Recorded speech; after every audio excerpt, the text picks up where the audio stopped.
Assalamualaikum warahmatullahi wabarakatuh. Bertemu dengan saya lagi Pelcik Ginting. Kali ini kita akan membahas tentang bagaimana masa zaman Fir'aun dan goibnya berserta ketuhanannya.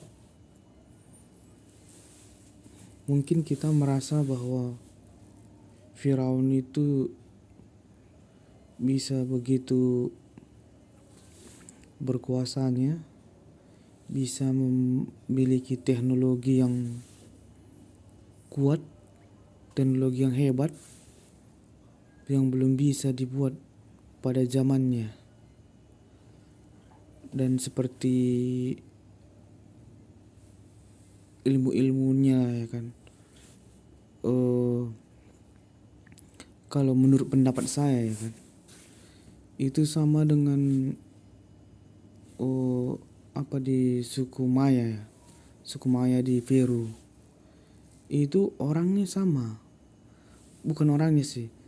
Yang lebihnya itu ke astralnya sama. Mereka ini sama-sama mungkin kerajaan Firaun sama kerajaan suku Maya ini satu orang yang goibnya astralnya gitu. Jadi dia seolah-olah menyembah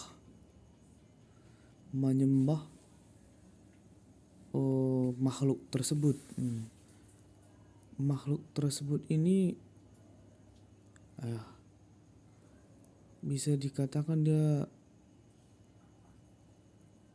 sebagai iblis, ya.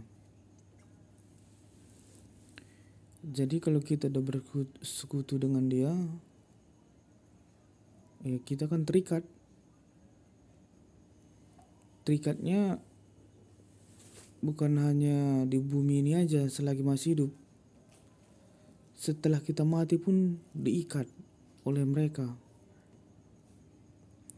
oleh iblis-iblis itu. Jadi kalau kita seumpamanya lihat ada ya orang-orang yang pandai nyantet, pandai membuat orang itu busung, atau yang lainnya yang ke Tahman itu ngambil togel itu udah akal bulus iblis. Jadi kita sebagai manusia itu ya makanya Tuhan bilang harus bertakwa. Itu dia sumpamanya yang paling gampang dibodohi dan paling gampang itu yang dirasuki iblis. Pertama yang kesombongan, kedua rasa sakit hati yang sangat dalam dan nggak mau ikhlas, terus yang balas dendam. Itu ciri-ciri yang gampang sekali iblis itu menggerogoti kita, istilah mendatangi kita. Tapi tergantung pribadi kita juga. Kadang-kadang walaupun kita sakit hati kan, ya nggak terlalu mau jauh kali, itu iblis pun nggak bisa masuk kalau kita nggak menerima gitu. Karena yang pandai nyantet itu pun dia udah berjanji. Itu karena isengnya atau karena bodohnya pun bisa.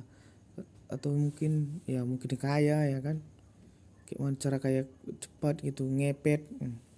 Dia itu udah bertransaksi dengan para iblis-iblis ini.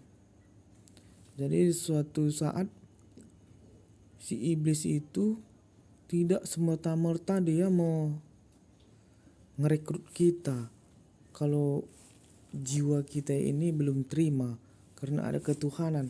Kalau masih ada rasa ketuhanan kita, iblis itu pun menggoda kita terus. bagaimana supaya kita benar-benar lepas dari ketuhanan. Karena kalau masih ada rasa ketuhanan kita, iblis tidak akan bisa masuk. Jadi itu dia bagaimana manusia menjual jiwanya ke iblis. Itu tadi pasti ada embel-embel dari iblis. Ya, di Tuhan sendiri udah bilang, terasa indah bagimu dibuat oleh iblis-iblis ini. Ya memang gitu, supaya dia bekerja sama dengan iblis. Manusia ini bekerja sama dengan iblis untuk menyesatkan manusia ini.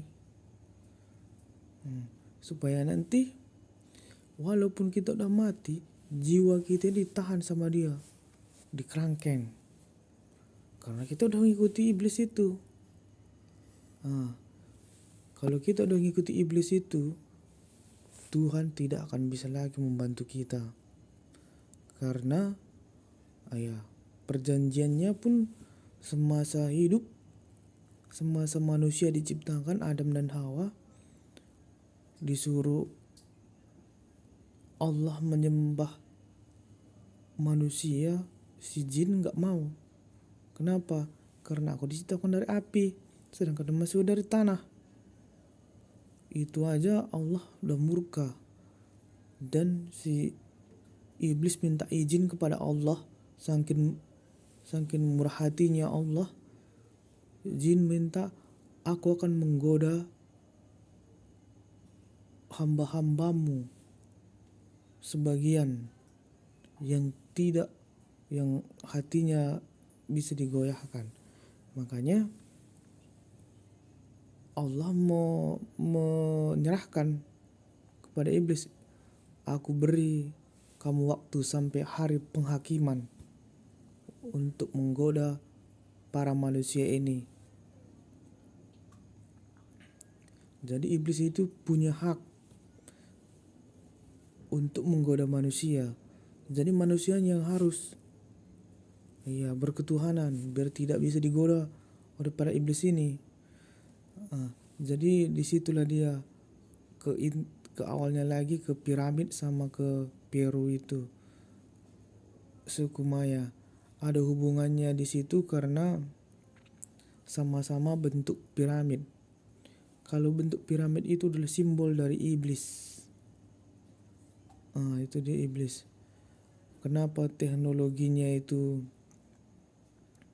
tinggi? Mungkin kita nggak tahu pasti ya. Ini pendapat saya kan.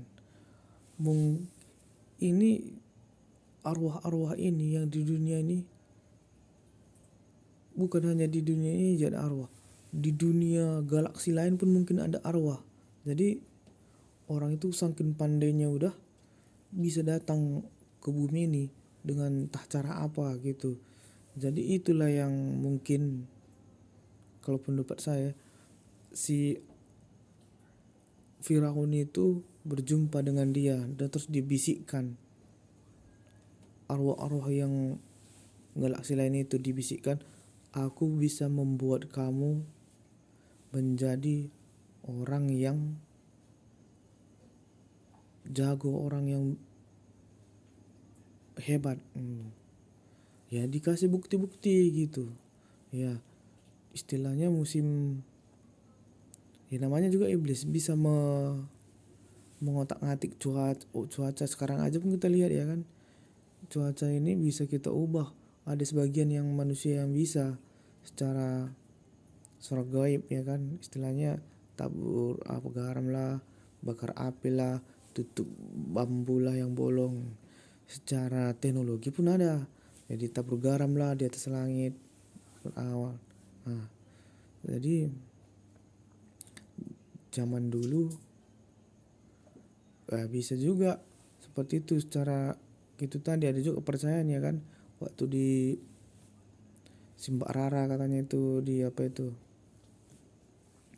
ya bisa seperti itu.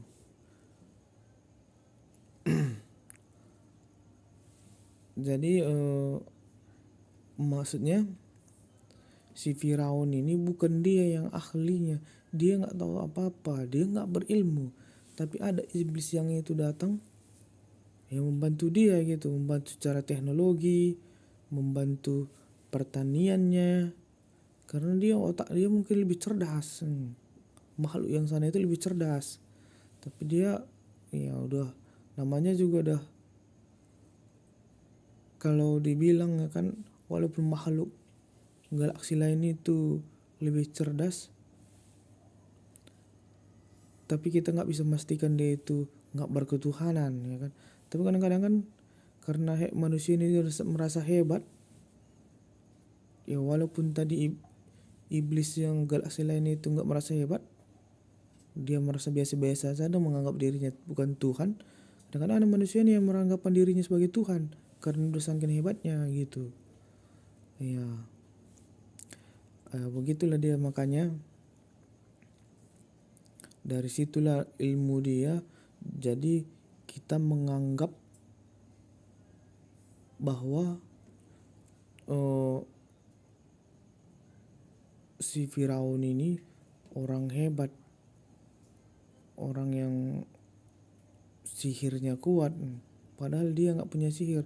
Dia hanya berteman sama iblis-iblis yang jahat untuk menyesatkan orang-orang. Hubungannya tadi ke suku Maya itu karena sama-sama mempunyai piramid di sana ya kan, ada piramidnya. Untuk sementara sekian dulu videonya. Terima kasih. Wassalamualaikum warahmatullahi wabarakatuh.